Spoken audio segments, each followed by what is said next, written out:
taliska Africom ayaa war ka soo saaray duqeymo ay ka geysteen gobolka Hiiraan sida faafahinta warkaan uu markale ku eegay Cabdifataax Durdur. war-saxaafadeed ka soo baxay taliska Africom ayaa waxaa looga hadlay duqeyn ay diyaaradaha dagaalka Mareykanka 14 bishan Agoosto ay ka fuliyeen gobolka Hiiraan. Mareykanka ayaa shaaca ka qaaday in duqeyntaasi oo uu la kaashanayo ciidamada Soomaaliya lagu beegsaday saldhigyo ay ku sugnaayeen Al-Shabaab. sidoo kale waxaa qoraalka Africom lagu sheegay in weerarkaas ee dhanka cirka ay ku dileen ilaa 13 xubnood oo ka tirsan Al-Shabaab.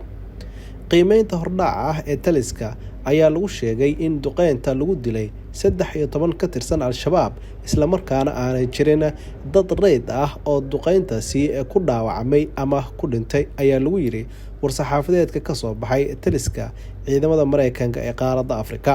muddooyinkii u dambeeyay ayaa ciidamada huwanta ah ay howlgalo ka dhan ah Al-Shabaab waxa ay ka wadeen inta u dhaxaysa degmooyinka Matabaan iyo Maxaas ee gobolka Hiiraan.